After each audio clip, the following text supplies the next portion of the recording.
Hello दोस्तों, कैसे हो आप सब लोग। ईएससी 2023 का हम सॉल्यूशन कर रहे थे। यह एग्ज़ाम 19 फरवरी 2023 को हुआ था। 19 नंबर क्वेश्चन तक हमने कर लिया था। आज इस लेक्चर में हम 20 नंबर क्वेश्चन से स्टार्ट करते हैं।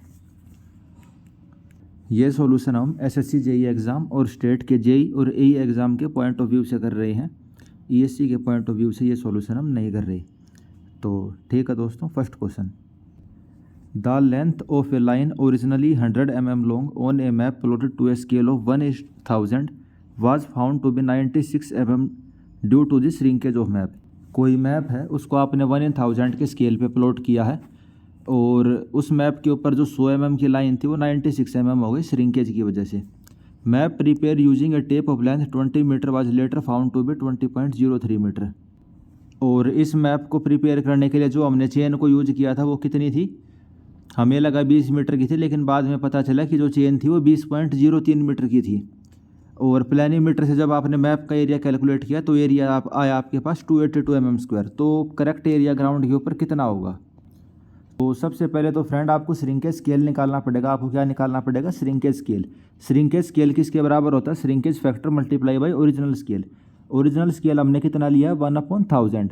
और श्रिंकेज फैक्टर किसके बराबर होता है? भाई श्रिंक करने के बाद लेंथ कितनी हो गई डिवाइड बाय ओरिजिनल में लेंथ कितनी थी। ये हमने क्या निकाल लिया? Shrinkage scale. और अगर इसको हमें रिप्रेजेंटेटिव उस फ्रैक्चर के टर्म में लिखना हो तो जैसे कि 1 mm is equal to dash metre, तो उस तरीके से अगर हम इसको लिखना हो तो हम क्या करेंगे? इसको डिवाइड कर देंगे। ये 96 बन जा, यहाँ पे जो कुछ भी आएगा वो हो जाएगा। तो इसको हम कैलकुलेटर में कर लेते हैं। यह आपका कितना हो जाएगा? नीचे ये है ना 123 डिवाइड बाय 96 1041। तो ये आ गया 1 डिवाइड बाय 1041.66। और इस चीज़ का क्या मतलब हुआ? इस चीज़ का मतलब हुआ 1 mm is equal to 1.0416 metre. इस चीज़ का ये मतलब हो गया। 1 mm किसके बराबर है? 1.0146 मीटर के बराबर। जैसे इन्होंने 1 डिवाइड बाय करके लिखा हुआ तो हमने वैसे डायरेक्ट सीधा इसको ऐसे लिख दिया। अगर आपको एरिया के लिए इसके लिए तो लेंथ के लिए 1 mm इसके बराबर, तो एरिया के लिए निकालना हो तो इसका स्क्वायर कर देंगे। तो क्या हो जाएगा? 1 mm² इज इक्वल टू 1.416 का स्क्वायर। तो ये क्या हो जाएगा? इसको इसी से मल्टीप्लाई करना पड़ेगा हमें। 1.0416 मल्टीप्लाई बाय 1.0416, यह आ जाएगा 1.084, इसको 85 मीटर स्क्वायर। इसको हम ऐसे लिख सकते हैं 1 mm² इतने मीटर स्क्वायर के बराबर होएगा। और हमारा एरिया कितना था? 282। तो 282 मल्टीप्लाई बाई 1.085 हमें ओरिजिनल एरिया निकल जाएगा। हमारा क्या निकल जाएगा? Original area. इसको हम इससे मल्टीप्लाई कर देते हैं 282 से। तो ये कितना आ गया? 305.95। वहीं इसमें दिया हुआ है, ये आप देख सकते हैं 305.989। ये डेसिमल में थोड़ा बहुत तो डिफरेंस होएगा ही, क्योंकि हमने पूरा डेसिमल पॉइंट तक नहीं लिया है। तो मैक्सिमम आपसे क्वेश्चन पूछेगा तो यहीं तक पूछने के ज़्यादा चांस है कि भाई आपको एक्चुअल एरिया निकालना पड़ेगा ग्राउंड पे। अब जैसे इसने क्या कह दिया, टेप लेंथ में भी गड़बड़ी थी, तो इसका जो अगला वाला पार्ट है वो फिर हमें यहाँ से करना पड़ेगा। जो करेक्ट लेंथ होती है वो किसके बराबर होती है? Measured length multiply by incorrect tape length divide by correct tape length. अगर एरिया की बात हुई तो एरिया किसके बराबर होएगा? जो आपने मेजर्ड एरिया किया है मल्टीप्लाई बाय जो इनकरेक्ट टेप लेंथ है divide by correct tape length का स्क्वायर। तो इसको आप यहीं आप देख सकते हो, ट्रू एरिया किसके बराबर होएगा? Incorrect length upon correct length whole का square multiply by measured area. इसको आप कर देंगे तो ओरिजिनल करेक्ट एरिया कितना आ जाएगा? 307 मीटर स्क्वायर। तो अगर आपसे पेपर में पूछ जाएगा या तो इसको 2 क्वेश्चन बना के पूछ सकता है, या फिर एक क्वेश्चन भी देने के वैसे कम ही चांस है। या तो आपको ये वाला क्वेश्चन देगा पेपर में या ये वाला क्वेश्चन देगा। तो आप इस चीज़ को समझ गए होंगे कि भैया हमने कोई मैप बनाया, उसका एरिया कितना था। शुरू में कुछ एरिया होगा, लेकिन आपने 10 साल बाद 15 साल बाद देखा तो उसका एरिया में कितना मिला? 282 mm²। ओरिजिनली उसका एरिया मैप के ऊपर कितना होना चाहिए था? ओरिजिनली मैप के ऊपर उसका एरिया होना चाहिए था, वो हमने ये निकाल लिया 305.98958 मीटर स्क्वायर। अब अगर टेप लेंथ में भी गड़बड़ा तो एरिया कितना होगा? 307 metre square. Next question. In map versus aerial photograph due to symbolic representation the clarity of detail is. Map versus aerial photograph में क्लैरिटी ऑफ डिटेल किस में ज़्यादा होती है? तो जो हमारा मैप होगा उसके अंदर क्लैरिटी ऑफ डिटेल ज़्यादा होगी। ऐसा क्यों? एरियल फोटोग्राफ क्या है भाई, आप किसी एरोप्लेन के ऊपर हो या फिर ड्रोन के ऊपर हो और आपने कैमरे की हेल्प से इस ग्राउंड की फ़ोटो खींच ली, तो ये क्या हो गई आपकी एरियल फोटोग्राफ। और जो मैप होता है, मैप में क्या होता है भाई, आपने सर्वे करा, जो सर्वेयर है वो सर्वे करेगा, इंजीनियर सर्वे करेगा, और फिर आप उसको पूरी डिटेल को प्लॉट करोगे और उसमें आप जगह जगह सिंबल बना दोगे, भाई यहाँ पे चर्च है, यहाँ पे टेम्पल है, यहाँ कहीं नदी है, यहाँ पेड़ है। तो डिटेल किसके अंदर ज़्यादा होगी? जो आपका मैप है, मैप के अंदर डिटेल ज़्यादा होगी, आप उसको ईजिली देख पाओगे। आपको पता है भाई ये टेम्पल का सिंबल है, ये चर्च का सिंबल है, ये ट्री का है, ये पॉन्ड का सिंबल है। तो क्लैरिटी किस में ज़्यादा होगी? मैप के अंदर ज़्यादा होगी।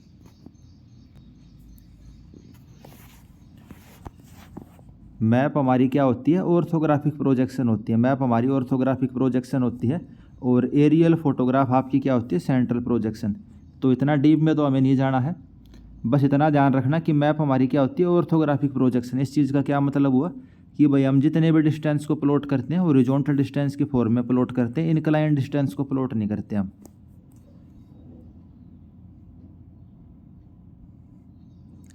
जो आपका मैप होता है, मैप यानी कि जो सर्वेयर ने बनाया है, उसके अंदर कांस्टेंट स्केल होता है, लेकिन जो एरियल फोटोग्राफ होती है उसके अंदर स्केल चेंज होता रहता है।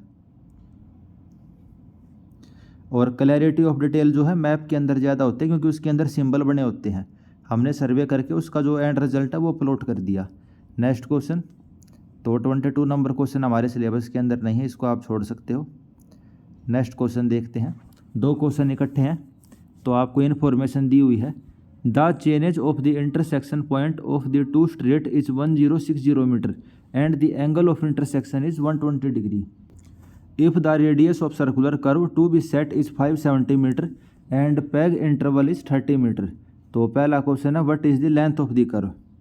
तो पहले आप एक बार ये डायग्राम देख लीजिए, आपको रेडियस दिया हुआ 570 मीटर, दो स्ट्रेट लाइन है, जैसे इसमें एक लाइन तो ए से शुरू होती है, एक लाइन बी से शुरू होती है, और इनके बीच का जो एंगल है उसको हम क्या बोलेंगे? Angle of intersection. वो कितना दिया हुआ? 120 डिग्री। वो कितना दिया हुआ? 120 डिग्री। और आपको चेनेज दी हुई है इंटरसेक्शन पॉइंट की 1060 मीटर। ठीक है, तो बाकी इसमें ज़रूरत पड़ेगी नहीं इस चीज़ की। क्वेश्चन को देखते हैं। What is the length of the curve. जो आपकी एक कर्व है ए से बी तक जो कर्व जा रही है उसकी लेंथ कितनी होगी? तो इसमें तो सिंपल आपको फॉर्मूला लगाना है। आपको पता जो थीटा है, एंगल जो होता है वो किसके बराबर होता है? L divide by R. Angle जो थीटा होता है वो किसके बराबर होता है? L divide by R. L length क्या है? इस कर्व की लेंथ। ठीक है, और थीटा एंगल, ये वाला जो एंगल है ये कितना होगा? अगर ये 120 है तो ये 60 डिग्री हो जाएगा। ये 90 है, ये 90 है, यानी 180, और इन दोनों का सम 180 होता तो वो 120 है तो ये कितना हो जाएगा? ये 60 डिग्री हो जाएगा। ठीक है, और 60 डिग्री को आप रेडियन में कितना लिखते हो? 60 डिग्री को हम रेडियन में लिखते हैं π/3। पाई का क्या मतलब होता है? पाई का मतलब होता है 180 डिग्री। पाई का मतलब क्या होता है? 180 डिग्री। ये हम रेडियन की बात कर रहे हैं। एंगल आपका π/3। एल हमें निकालना है, रेडियस कितना? 570। तो लेंथ हमारी कितनी आ गई? ये 3 एकम 3, 3 निम 27, तो 190 पाई। ये लेंथ ऑफ द कर्व कितनी है? 190 पाई। तो ये एसएससी के लेवल का ही क्वेश्चन है। इस टाइप का क्वेश्चन आप इजीली सॉल्व कर सकते हो 20-30 सेकंड के अंदर। Next question. What is the length of the long code. जो लॉन्ग कोड की लेंथ है वो कितनी होगी?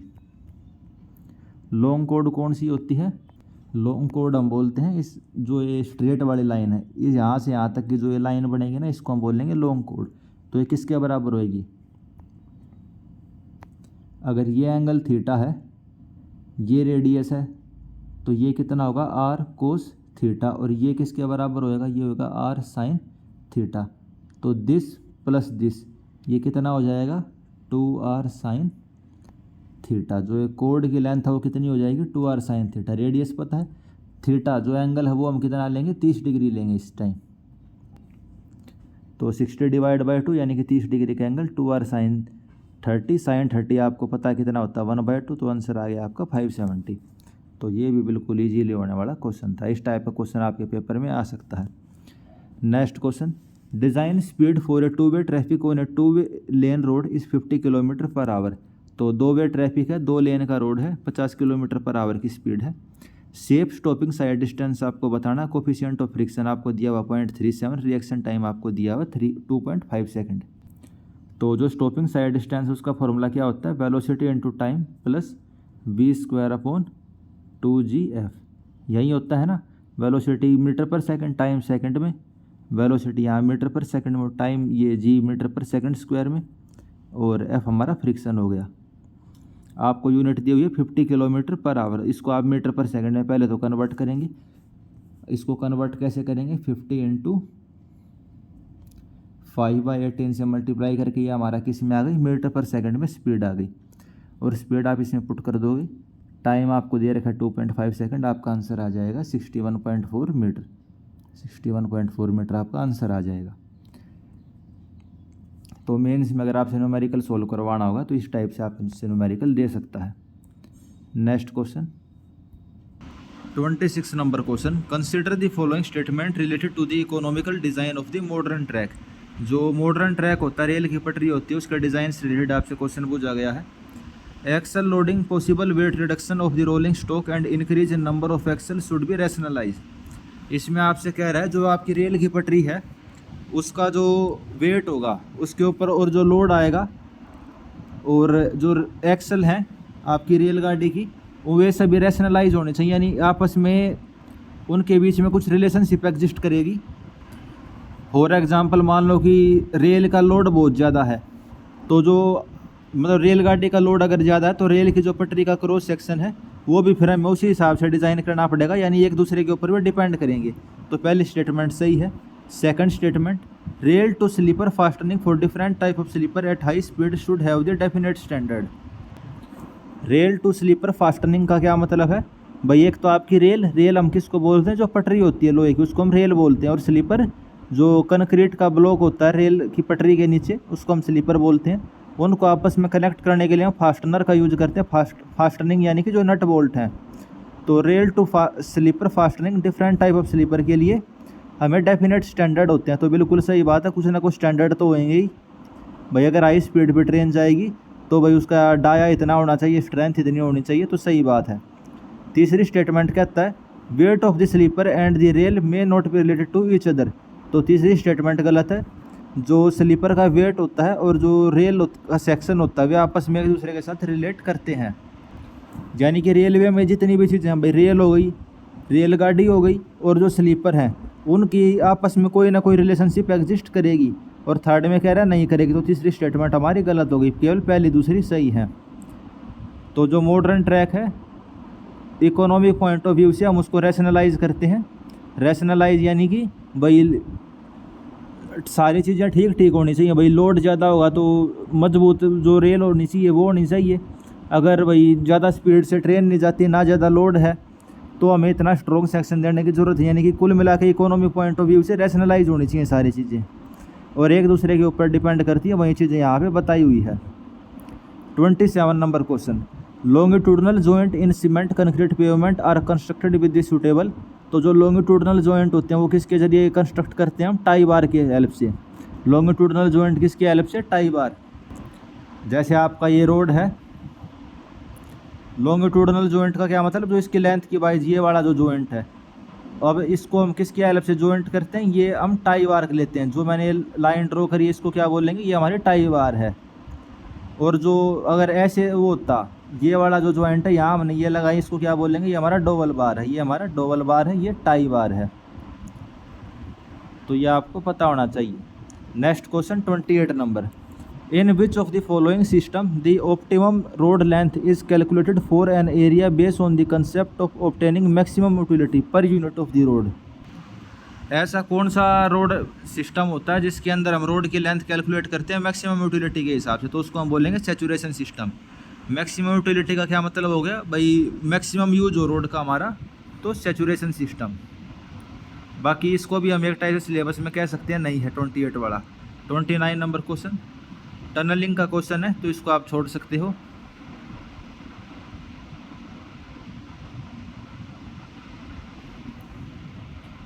Next question, Which of the following test is carried out using a relatively large diameter plate to evaluate the load carrying capacity of the pavement layer? एक हम large dia की plate लेते हैं और उससे लोड कैरिंग कैपेसिटी निकालते हैं pavement की लेयर का। वो कौन सा टेस्ट होता है? तो होता हमारा प्लेट बियरिंग टेस्ट। कौन सा टेस्ट होता है? Plate bearing test. Large dia की हम प्लेट लेते हैं और लोडिंग लगाते हैं और ऐसे देखते हैं हमारी पेवमेंट कौन से लोड पे फेल हो रही है, सेटलमेंट उसमें कौन से में ज़्यादा आ रही है। Next question, consider the various aspect of human vision which are important for a traffic engineer. तो ट्रैफिक इंजीनियर के लिए कौन से जो एक्सपेक्ट होते हैं ह्यूमन विजन के वो इम्पोर्टेंट होते हैं? Field of vision, vision acuity and colour perception. तो रोड के ऊपर ट्रैफिक अच्छे से चलता जाए उसके लिए हमें ह्यूमन विजन यानी इंसान की आंखें कितना देख सकती हैं, उसका फील्ड क्या है विजन का, भाई 180 डिग्री तक वो देख सकता है, 160 डिग्री तक। विजुअल एक्विटी क्या क्या चीज़ें वो देख सकता है। कलर परसेप्शन, भाई कौन कौन से कलर वो इजीली परसेप्शन कर सकता है, भाई जैसे साइन बोर्ड हम येलो का बनाएं, रेड कलर का बनाएं। तो ट्रैफिक इंजीनियर के लिए ह्यूमन आई की ये सब चीज़ों को स्टडी करना इंपॉर्टेंट हो जाता है। ये तीनों चीज़ें ऑल ऑफ दी अबव आएगा। Next question, survey of the highway construction work for preparation of the longitudinal and cross section, computation of the earthwork quantity and other construction material and checking the details of the geometric design element is carried out in। भाई highway आपको कोई बनाना, highway construct करना है तो उसके अंदर आप सर्वे करोगे, भाई आपको लॉन्गिट्यूडनल सेक्शन क्या रखना है, क्रॉस सेक्शन क्या रखना है, कितना हमें मटेरियल चाहिए। तो ये सारी चीज़ें हम किस चीज़ के अंदर कैलकुलेट करते हैं? प्रीलिमिनरी सर्वे के अंदर कैलकुलेट करते हैं। किस में करेंगे? प्रीलिमिनरी सर्वे में। 4 टाइप के सर्वे होते हैं। ये जो रोड का कंस्ट्रक्शन होता है उसके लिए इसको आप याद कर सकते हो MRPL। पहले मैप स्टडी करोगे, फिर रेनेसेंस सर्वे करोगे, फिर प्रीलिमिनरी सर्वे, फिर डिटेल सर्वे। तो ये 4 सर्वे होते हैं MRPL। 33 number question, raising of the outer rail over the inner rail is called the. जो रेल होती है, रेल यानी कि जो पटरी होती है, उसको आप हल्का सा रेज कर देते हो आउटर वाले रेल को ओवर द इनर रेल। इस चीज़ को हम क्या बोलते हैं? इसको हम बोलते हैं सुपर एलिवेशन या फिर कैंट। इसको हम क्या बोलेंगे? सुपर एलिवेशन और cant. Outer rail are raise with respect to the inner rail. जैसे रोड के अंदर हम सुपर एलिवेशन पढ़ते थे ना, भाई रोड के एक किनारे को हल्का सा ऊपर उठा देते हैं, तो वैसे ही इसमें है रेलगाड़ी का जो आउटर रेल है उसको हम हल्की सी ऊपर उठा देते हैं। Next question, distance between successive vehicle moving in the same line measured from head at any insurance is. 2 गाड़ियाँ चल रही हैं, उनके बीच का जो डिस्टेंस होता है उसको हम क्या बोलेंगे? उसको हम बोलेंगे स्पेस हेडवे। उसको हम क्या बोलेंगे? Space headway. और कोई पर्टिकुलर सेक्शन है उसको क्रॉस करने में 2 व्हीकल के बीच में कितना टाइम लगेगा, उसको हम क्या बोलेंगे? Time headway. 2 गाड़ियों के बीच में डिस्टेंस क्या कहलाएगा? Space headway. और उनके बीच में जो टाइम का डिफरेंस है वो कहलाएगा टाइम हेडवे। तो हमसे पूछ जाता डिस्टेंस का, तो ऑप्शन हो जाएगा space headway, A option. Next question, the road which are provided with a hard pavement course with having a least water bound macadam layer are classify as. तो ऐसे रोड जो कि हार्ड पेवमेंट से बने हुए होते हैं और कम से कम वाटर बाउंड मैकेडम की उनके अंदर लेयर होती है, उसको हम क्या बोलेंगे? Paved road. उनको हम क्या बोलेंगे? Paved road. पेव्ड रोड क्या होगा? यानी एक किस्म से पक्के रोड। पेव्ड रोड को आप समझ सकते हो पक्के रोड, क्योंकि हार्ड पेवमेंट हो गई ना उनके अंदर, आपने अच्छे से उसको कंस्ट्रक्ट किया, बुलडोज़र वगैरह से WBMB लेयर होगी उनके अंदर, तो पेव रोड हो जाएंगे। 36 number question, planning survey about engineering study consist of the. जो प्लानिंग सर्वे होता है वो किस चीज़ की स्टडी करता है? तो वो स्टडी करेगा रोड की लोकेशन की और अलाइनमेंट की। जो प्लानिंग सर्वे हम करते हैं वो हम क्या करेंगे? रोड की लोकेशन और अलाइनमेंट के लिए करते हैं। Next question, a Cipolletti weir has a length of 2 metre and a head over the weir is 1 metre, but is the discharge over the weir. Cipolletti weir क्या होता है? SSC JEE में 2-3 बार ये वाला क्वेश्चन आया हुआ है। सिपोलेटी वियर होता है जिसके अंदर जो साइड का स्लोप होता है वो होता है 4 वर्टिकल 1 हॉरिजॉन्टल, और ट्रेपेजोइडल शेप होती है इसकी। और इसके अंदर जैसे मैंने आपको बताया ट्रेपेजोइडल शेप है, और इसका जो डिस्चार्ज का फॉर्मूला है वो हम यूज करते हैं 2/3 coefficient of discharge √2g LH⁴ यानी कि जो सिंपल हमारा रेक्टेंगुलर वीयर है वही वाला फॉर्मूला यूज करते हैं, बस वो कोफिशिएंट ऑफ डिस्चार्ज इसमें अलग हो जाता है। कोफिशिएंट ऑफ डिस्चार्ज हमें क्वेश्चन में दिया हुआ 0.62, लेंथ हमें दी है 2 मीटर, हाइट दी है 1 मीटर। तो सिंपल कैलकुलेटर आपके पास होगा ई पेपर में और आप इसको इजीली कर सकते हैं। Next question, what is the advantage of using A triangular नोच ओवर ए रेक्टेंगुलर नोच। तो SSC JEE के लिए काफ़ी इंपॉर्टेंट क्वेश्चन, ट्रायंगुलर नोच का क्या फ़ायदा होता है। तो ट्रायंगुलर नोच हम रेक्टेंगुलर नोच के कंपैरिजन में बढ़िया मानते हैं और उसके एडवांटेज होते हैं, जो डिस्चार्ज का फॉर्मूला होता है वी नोच से राइट एंगल वी नोच के लिए वो वेरी सिंपल होता है। जो वी शेप का नोच होता है उसके लिए फॉर्मूला हम क्या कंसिडर करते हैं, हम फॉर्मूला लेंगे 8/15 √2g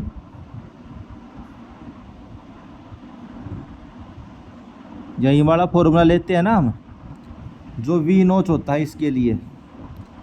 अब राइट एंगल का नोच होगा तो 10 90/2 ये हो जाएगा 1 के बराबर। केवल जो हाइट है वो वाला टर्म रहेगा और इसका जो फॉर्मूला है थोड़ा आसान पड़ता है हमें। उसके अलावा और ऑप्शन देख लेते हैं, measuring the low discharge triangular notch give the more accurate result than the rectangular notch. अगर आपको बहुत कम डिस्चार्ज नोट करना है तो एक तो वी नोच है, एक रेक्टेंगुलर नोच है। रेक्टेंगुलर नोच में तो मान लो इतना सा पानी भरेगा और इसके अंदर कितना पानी आ जाएगा, इतना पानी, तो इसके अंदर ये हाइट थोड़ी सी ज़्यादा आ जाएगी ना। तो जो हमें यूज करना फॉर्मूला वो यूज करना हमारा ट्रायंगुलर के लिए आसान हो जाएगा एज कम्पेयर टू रेक्टेंगल वाला। Third point, in case of the triangular notch only one reading that is height is required. तो जैसे मैंने आपको बताया ट्रायंगुलर वाले के लिए क्या चाहिए, केवल आपको जो इसकी हाइट है वो चाहिए, इसमें लेंथ वाला टर्म हम यूज नहीं करते फॉर्मूले के अंदर। ट्रायंगुलर नोच का वेंटिलेशन नेसेसरी नहीं होता, वेंटिलेशन ऑफ द ट्रायंगुलर नोच इज नॉट नेसेसरी। तो ये सभी ट्रायंगुलर नोच के फायदे हैं। Next question, which one of the following statement is correct for the flow in the open channel. Open channel में फ्लो हो रहा है उसके रिगार्डिंग कौन सी स्टेटमेंट सही है। तो इसके अंदर आपको जो डेप्थ होती है और क्रिटिकल वाला सेक्शन होता है उसके बीच में रिलेशनशिप बताना था। तो आप ये वाली चीज़ देखिए, जब क्रिटिकल फ्लो होएगा, क्रिटिकल फ्लो के लिए फ्रॉड्स नंबर की वैल्यू कितनी होती है, 1 के बराबर। क्रिटिकल फ्लो के लिए फ्रॉड्स नंबर 1 के बराबर होएगा। वेलोसिटी यहाँ पे क्रिटिकल वेलोसिटी होएगी और जो डेप्थ होती है वो क्रिटिकल डेप्थ होएगी। तो क्रिटिकल फ्लो वाला तो याद रहना बिल्कुल आसान है, कुछ नहीं करना था, ठीक है। अब जब सब क्रिटिकल फ्लो होएगा, क्या सब क्रिटिकल फ्लो, तो फ्रॉड्स नंबर क्या होएगा, 1 से कम होएगा। फ्रॉड्स नंबर 1 से कम होएगा, जो वेलोसिटी है वो क्रिटिकल वेलोसिटी से कम रहेगी, ठीक है। लेकिन जो डेप्थ है वो क्रिटिकल डेप्थ से ज़्यादा हो जाती है, डेप्थ क्रिटिकल डेप्थ से ज़्यादा हो जाती है।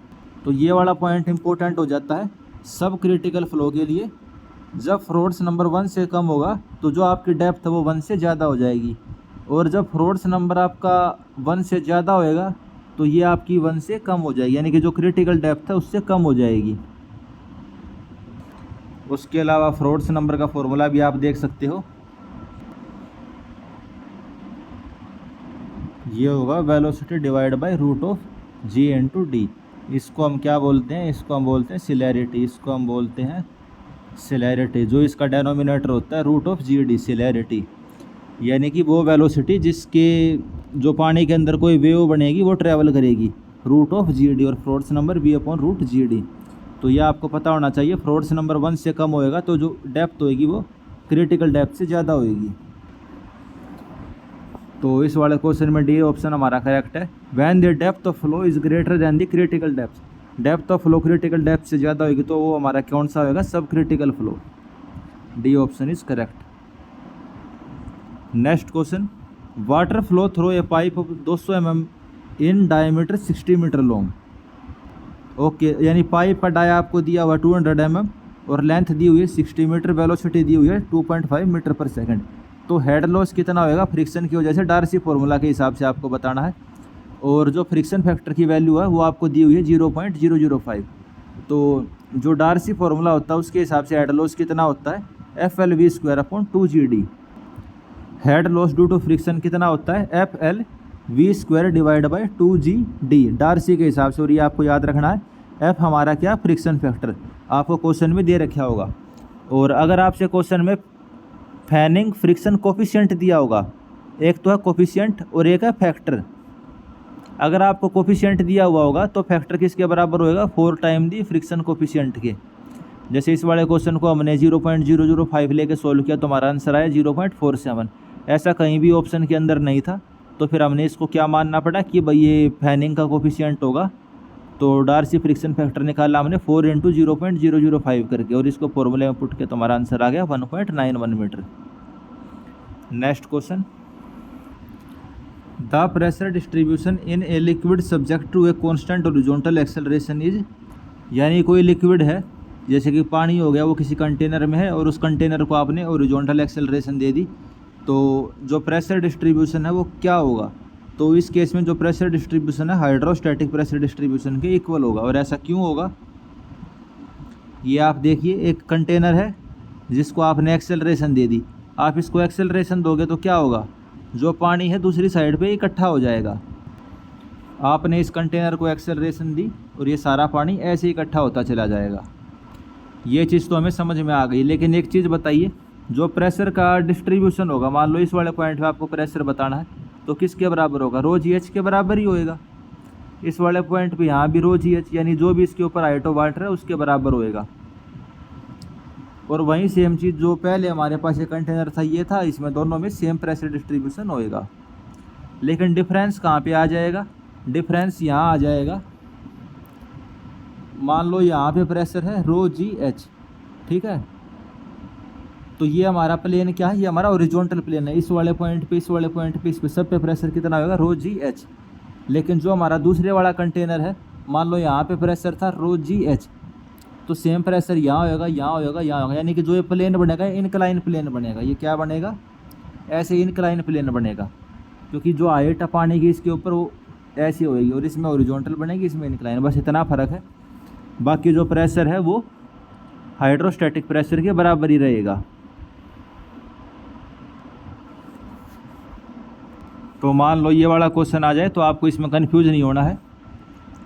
It is clear that the pressure head at any point in the liquid subject to a constant horizontal acceleration is equal to the height of liquid column above the point.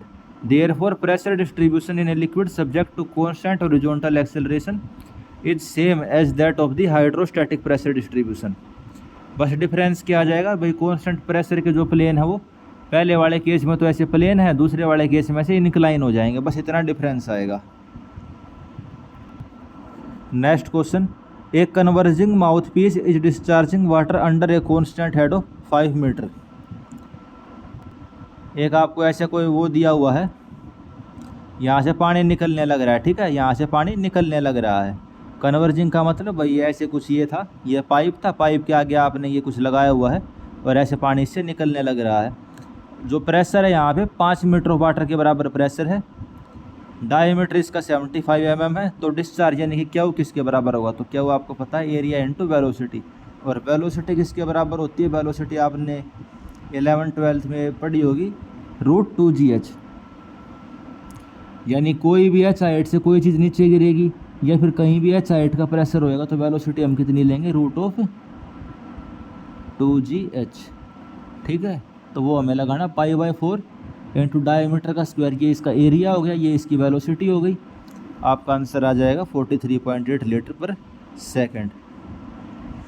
और 1 metre cube में कितने litre होते हैं, 1 metre cube में 1000 litre होते हैं। 1 metre cube में 1000 litre होते हैं। अगर आपको कन्वर्जन करना पड़े तो आप इस चीज़ का यूज कर सकते हो। Next question 43 number question, a flat plate 1.5 into 1.5 metre move at a 45 kilometre per hour in a stationary air of a specific gravity 11.3 newton per metre cube. यानी कि एक प्लेट है, ये आपकी प्लेट है, 45 किलोमीटर पर आवर की speed से हवा के अंदर चलने लग रही है। मान लो ऐसे चल रही होगी, इसको ऐसे समझ लीजिए, ये आपकी प्लेट है और ये ऐसे मूव कर रही है। इसका डायमेंशन 1.5 इंटू 1.5 दिए हुए हैं। एयर का स्पेसिफिक वेट दिया हुआ है 11.3 न्यूटन पर मीटर क्यूब। जो हवा है उसका वेट कितना है, 11.3 kilo Newton per metre cube. तो स्पेसिफिक वेट किसके बराबर होता है, रो इंटू जी। रो हमारे क्या है, डेंसिटी, और जी है क्या है आपका भाई, जो ग्रेविटी की वजह से एक्सेलरेशन होती है 9.81 मीटर पर सेकंड स्क्वायर। तो आपने डेंसिटी निकाल दी 11.3 डिवाइड बाई 9.81 kg/m³। उसके बाद कोफिशिएंट ऑफ लिफ्ट आपको दिया हुआ 0.75। तो लिफ्ट फोर्स किसके बराबर होता है, ये एसएससी के अंदर हम पढ़ते हैं। लिफ्ट फोर्स किसके बराबर होता है, half rho A V square के। वी आपकी वेलोसिटी है, ए आपका एरिया है, ये रो आपकी डेंसिटी है। और आपको कोफिशिएंट दिया होगा coefficient of lift, coefficient of drag, उससे आप इसको मल्टीप्लाई कर दोगे।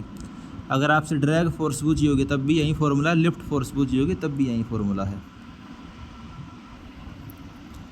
कोफिशिएंट ऑफ लिफ्ट आपको दे रखा था हाफ, डेंसिटी हमने निकाल ली 11.3 डिवाइड बाई 9.81 kg/m³। एरिया आपने निकाल लिया 1.5 × 1.5।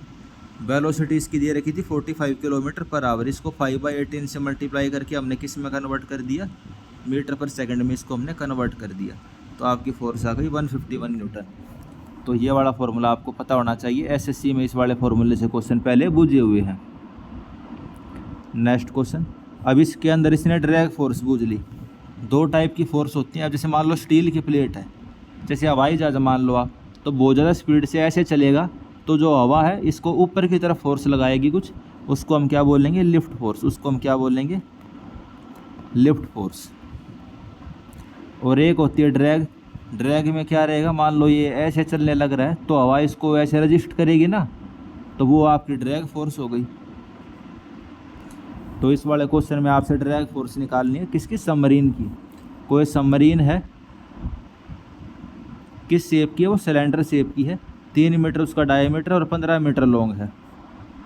ये आपकी सबमरीन है कोई, 3 मीटर डाया है, 15 मीटर ये लंबी है। तो इसके ऊपर ड्रैग फोर्स कितना आएगा, कोफिशिएंट ऑफ ड्रैग दे रखा है 0.7। डेंसिटी इसके अंदर इसने पहले ही दे दी। पानी के अंदर ये सबमरीन चलेगी तो जो पानी है यहाँ इसके ऊपर फोर्स लगाएगा, ऐसे इसको चलने नहीं देगा। और कौन से के ऊपर फोर्स लगाएगा, पानी इस वाले एरिया के ऊपर फोर्स लगाएगा, इस वाले एरिया के ऊपर फोर्स लगाएगा जो मैंने हाईलाइट किया है। एरिया कितना हो जाएगा, π/4 × 3 का स्क्वायर। वेलोसिटी 1.54 दे रखी है आपको मीटर/सेकंड। कितनी दे रखी है वेलोसिटी, 1.54 मीटर/सेकंड। डेंसिटी दे रखी है 1025।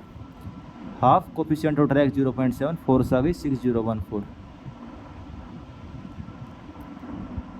तो बाकी कोई भी ऑप्शन इसके अंदर हमारा मैच नहीं कर रहा, तो हम क्या करेंगे, एरिया ये वाला कंसिडर करके देख लेंगे जो कर्व सरफेस एरिया है। तो इन्होंने कर्व सरफेस एरिया कंसिडर करके देखा 3 × 15, तो हमारा आंसर क्या आ गया 38286। तो डी ऑप्शन। तो वैसे ईएससी के क्वेश्चन आपको फॉर्मूला यही याद रखना है। और जो एरिया लेना है वो मैंने आपको बता दिया, कौन से वाला एरिया लेना है आपको।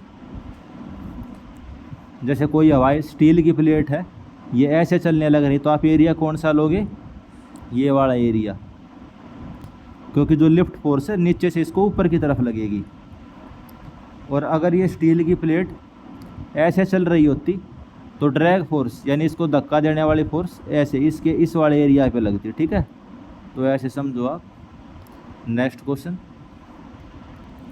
If the pressure head at different section of a pipe are plotted to scale as the vertical ordinate above the axis of pipe, तो उन सभी पॉइंट को हम क्या बोलेंगे। जैसे आपकी ये पाइप है, इसके अंदर पानी फ्लो होने लग रहा है, या फिर आप ऐसे ले लो, आपकी ये वाली पाइप है, इसके अंदर पानी फ्लो होने लग रहा है।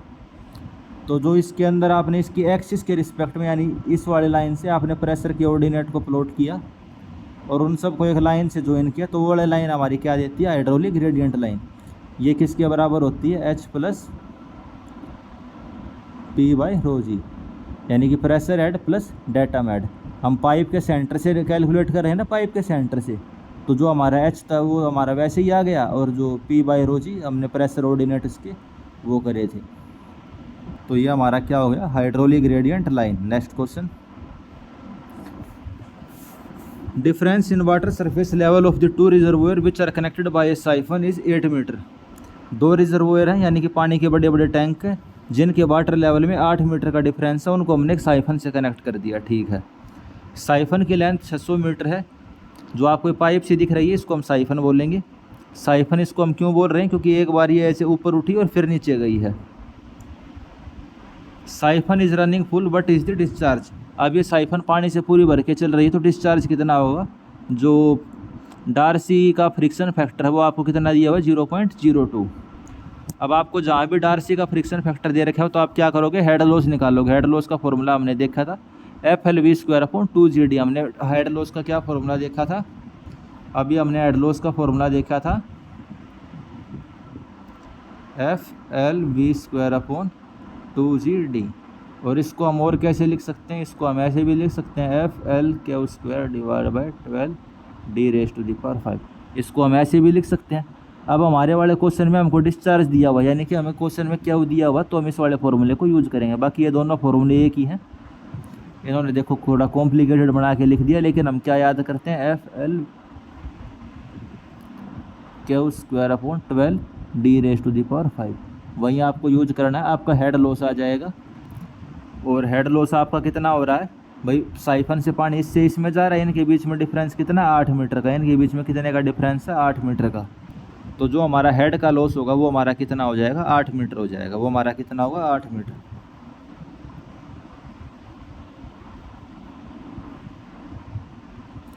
और डिस्चार्ज हमें वैसे एक्चुअली इसमें निकालना था, डिस्चार्ज हमें निकालना था। हेड लॉस हमें पता है कितना है, ये 8 मीटर, क्योंकि इनके बीच का जो लेवल का डिफरेंस है वो 8 मीटर। तो हेड लॉस हम कितना लेंगे, 8 मीटर लेंगे। हेड लॉस हम कितना लेंगे, 8 मीटर लेंगे। लेंथ हमें दे रखी थी 600 मीटर है। डायमीटर हमें पता था भाई 300 mm की पाइप है। कितनी पाइप है, 300 mm की, यानी कि 0.3 मीटर। वो चीज़ें हमने इसमें पुट कर दी, हमारा डिस्चार्ज आ गया 0.18 मीटर क्यूब पर सेकंड।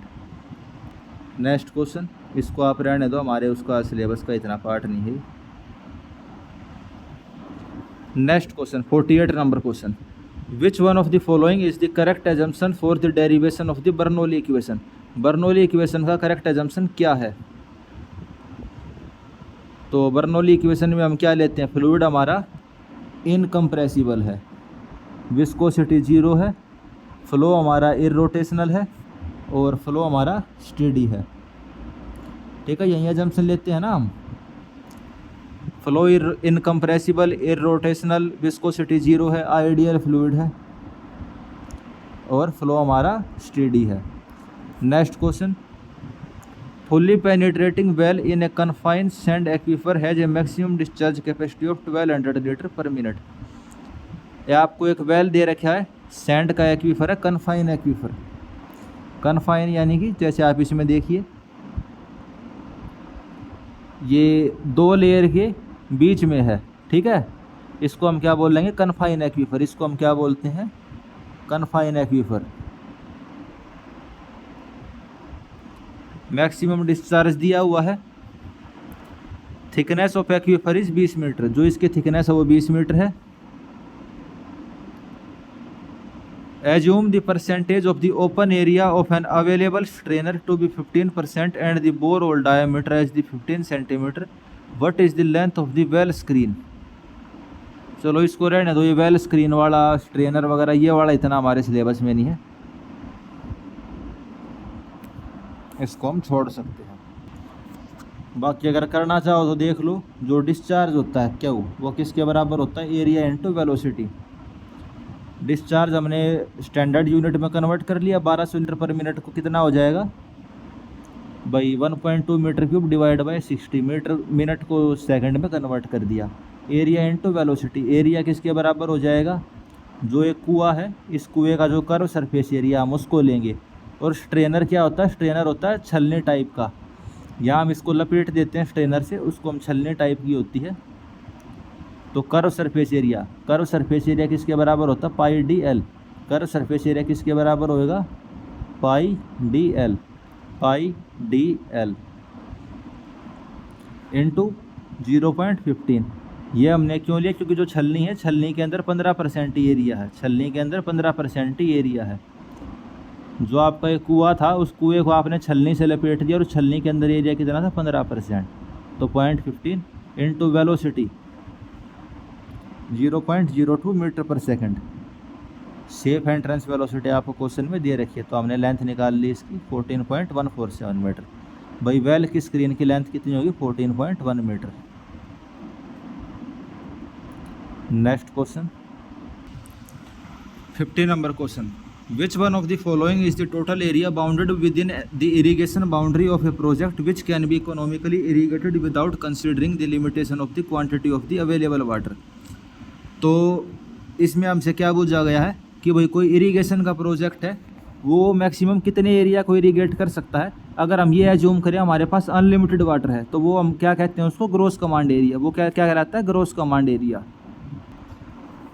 ग्रॉस कमांड एरिया के अंदर हम ये लेंगे कि भाई मैक्सिमम कितने एरिया को इरिगेट कर सकता है। फिर इसमें से हम ऐसे एरिया को माइनस कर देंगे जहाँ पे हमें इरिगेशन नहीं कर सकते, या फिर जैसे भाई किसी के घर बने हुए हैं, रोड है, तो आपका क्या आ जाएगा, कल्टिवेबल कमांड एरिया। तो मैक्सिमम लैंड जो कि इरिगेशन प्रोजेक्ट की बाउंड्री के अंदर आता है और जहाँ हम इरिगेट कर सकते हैं वो होगा gross command area. 51 number question, which one of the following technique of water distribution in the farm is sometime called the wild flooding. तो वाइल्ड फ्लडिंग हम इसको किसको कहते हैं, फ्री फ्लडिंग को ही वाइल्ड फ्लडिंग कहते हैं।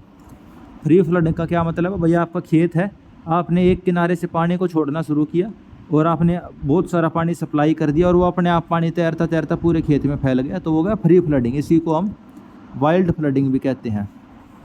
Next question, which of the following condition is favourable for the sprinkler irrigation.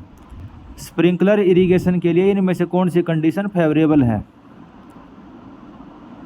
तो स्प्रिंकलर इरिगेशन का क्या मतलब है, भाई फुहारा लगा दिया आपने और पानी फिर उसकी हेल्प से आ रहा है। पहली condition, land topography is regular. अगर भाई ज़मीन हमारी समतल है, रेगुलर है, तो हमें स्प्रिंकलर इरिगेशन की ज़रूरत नहीं, फिर तो हम फ्री फ्लडिंग भी कर सकते हैं। Soil is not easily erodible. भाई जो सोयल है वो इरोड नहीं हो सकती, यानी कि बढ़िया क्वालिटी की मिट्टी है। इरोडेबल का मतलब भाई हवा उसको अपने साथ बहा के ना ले जाए, या फिर पानी उसको अपने साथ बहा के ना ले जाए, तो उस वाले केस में भी हमें स्प्रिंकलर की ज़रूरत नहीं पड़ती। वाटर टेबल अगर लो है तब भी नहीं। Land soil is excessive permeable. अगर हमारी सोयल परमिएबल होगी तब हमें स्प्रिंकलर इरिगेशन की ज़रूरत पड़ेगी। परमिएबल मतलब भैया आपने 10 लीटर पानी दिया सोयल को, पेड़ पौधों को तो पानी मिला नहीं, वो सारा ज़मीन के अंदर ही चला गया। तो अगर ऐसी सोयल होगी तो हमें क्या करना पड़ेगा, स्प्रिंकलर इरिगेशन। थोड़ा थोड़ा पानी ज़मीन को वो देते रहेंगे और पेड़ पौधे उस पानी को पी लेंगे। इसको कब यूज करते हैं भाई, लैंड हमारी बहुत ख़राब हो, यानी कि सरफेस मेथड से हम उसको प्रिपेयर ना कर पाएँ, स्लोप हमारे बहुत ज़्यादा हो, टोपोग्राफी इरेगुलर हो, सोयल हमारी इरोजिव सोयल यानी कि उसका कटाव होने वाली सोयल हो, एक्सेसिव परमिएबल हो, depth of soil is shallow over gravel और सैंड। तो इस टाइप की कंडीशन में हम क्या करेंगे, स्प्रिंकलर इरिगेशन। नेक्स्ट क्वेश्चन, अगर सोडियम आयन इंक्रीज हो जाता है 10% ज़्यादा, तो हमारी सोयल क्या हो सकती है। अगर सोडियम आयन का कंसनट्रेशन 10% से ज़्यादा होगा तो हमारी सोयल क्या होगी, लेस परमिएबल होगी। सोयल हमारी क्या होगी, लेस परमिएबल होगी और परमिएबिलिटी उसकी कम हो जाएगी, और मतलब ख़राब मिट्टी होएगी, पेड़ पौधों को पानी नहीं मिल पाएगा ढंग से। तो less permeable and poor tilth, less permeable and poor tilth. इसमें कंसेप्ट कौन से वाला लग गया है, इसमें लग गया है डबल डिफ्यूज लेयर वाला। कौन सा, डबल डिफ्यूज लेयर। जो सोयल मैकेनिक्स है उसके अंदर आप पढ़ते होगे डबल डिफ्यूज लेयर क्या होती है। भाई ये क्ले का पार्टिकल है, ये इसके ऊपर चार्ज हैं, ये प्लस ये नेगेटिव, तो वाटर मॉलिक्यूल ऐसे इसके साथ ऐड होते जाएंगे।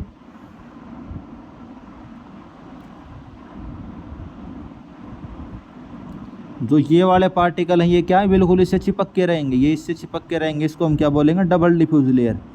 अगर यहाँ पे कैल्शियम आ जाएगा, अगर यहाँ पे कैल्शियम आएगा तो अकेला एक कैल्शियम में होते हैं +2, तो इस लेयर की थिकनेस कम हो जाती है, इस लेयर की थिकनेस क्या होगी, कम होएगी और परमिएबिलिटी बढ़िया हो जाएगी। तो अगर कहीं पे मिट्टी हमारी ख़राब होती है तो हम क्या कहते हैं भाई, लाइम स्टेबलाइजेशन करते हैं, या फिर कैल्शियम ऑक्साइड या जिप्सम उसके अंदर ऐड करते हैं, तो उसकी वजह यही होती है। अगर यहाँ पे सोडियम होएगा, सोडियम में +1 होता है, वो ज़्यादा जगह घेर लेगा ये, तो परमिएबिलिटी कम कर देगा। तो ये आपको पता होना चाहिए। नेक्स्ट क्वेश्चन, ड्रिप इरीगेशन के अंदर drip nozzle are fix on the lateral discharging water at a very small rate of the order of. तो ड्रिप इरीगेशन के अंदर जो पानी हम किस रेट के साथ सप्लाई करते हैं, ड्रिप इरीगेशन के अंदर हम वाटर सप्लाई करते हैं 2 to 10 litre per our. Drip irrigation के अंदर आप पानी किस रेट से सप्लाई करोगे, 2 to 10 लीटर पर आवर। तो ये आपको पता होना चाहिए, फैक्चुअल बेस्ड क्वेश्चन है, पेपर में आ सकता है 2 से 10 लीटर पर आवर।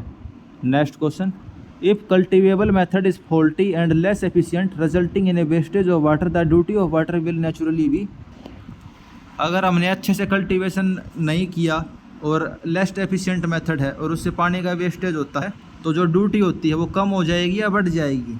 तो उसके लिए आपको ड्यूटी का फॉर्मूला पता होना चाहिए। ड्यूटी का फॉर्मूला होता है area irrigated per unit discharge, area irrigated per unit discharge. अगर आपने वेस्टेज बहुत ज़्यादा कर दिया तो आपको पानी की रिक्वायरमेंट ज़्यादा पड़ेगी, तो ड्यूटी हमारी क्या हो जाएगी, कम हो जाएगी। ड्यूटी हमारी क्या होएगी, कम। मोर लॉसेज यानी कि आपने लॉस करा तो डिस्चार्ज हमें ज़्यादा चाहिए। अगर डिस्चार्ज ज़्यादा हो यानी नीचे वाली यूनिट कम हो तो ड्यूटी हमारी कम हो जाएगी, लेस हो जाएगी। तो इस टाइप के क्वेश्चन कौन सा पेपर था ये, 2023 वाला जो SSC JEE था उसके अंदर बहुत सारे क्वेश्चन आए थे ऐसे ड्यूटी डिस्चार्ज वाले, तो इम्पोर्टेंट है आपके ये।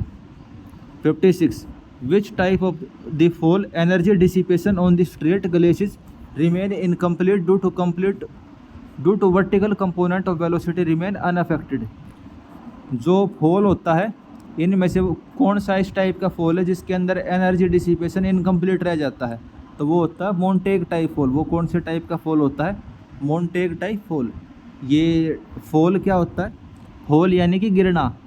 जैसे आप ऐसे समझ लो, जैसे कि ये है पानी ऐसे चलता हुआ आ रहा था और ऐसे आपने फॉल करवा दिया उसको, ठीक है। तो इस पानी के पास तो इतनी सारी एनर्जी थी, अगर आप इस वाले लेवल के रिस्पेक्ट में देखो तो एनर्जी को आपको डिसिपेट करवाना पड़ता है, ख़त्म करवाना पड़ता है। तो उसके लिए आपको अलग अलग टाइप के स्ट्रक्चर बनाने पड़ते हैं। आप ऐसा कुछ बना सकते हो, यहाँ पे दीवार टाइप की, फिर पानी आएगा यहाँ गिरेगा, भाई कोई गड्ढा खोद दो यहाँ, फिर पानी ऐसे चल के जाएगा। तो एनर्जी आपको ख़त्म करवानी पड़ती है। तो कौन से टाइप का मेथड होता है जिसके अंदर एनर्जी डिसिपेशन इनकम्प्लीट होता है, तो होता है Montague type fall.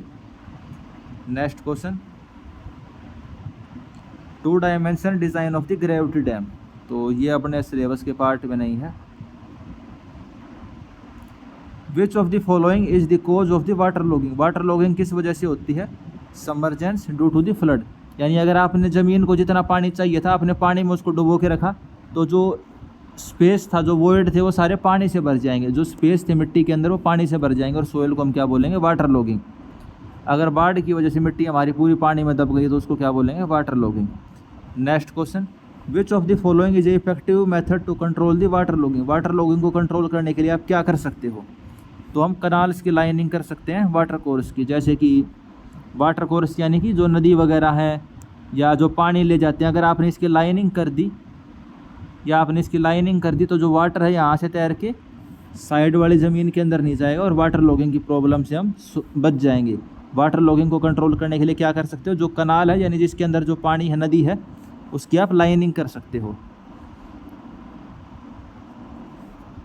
Next question, what should be done to dissipate the residual energy if the tail water deficiency is small. जो एनर्जी है, एनर्जी को ख़त्म करने के लिए आप कौन से चीज़ का यूज कर सकते हो।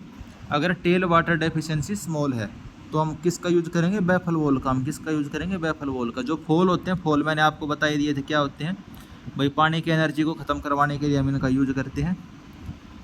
टेल वाटर डेफिशिएंसी, टेल का क्या मतलब हुआ, एक तो हो गया हेड, एक होता है टेल।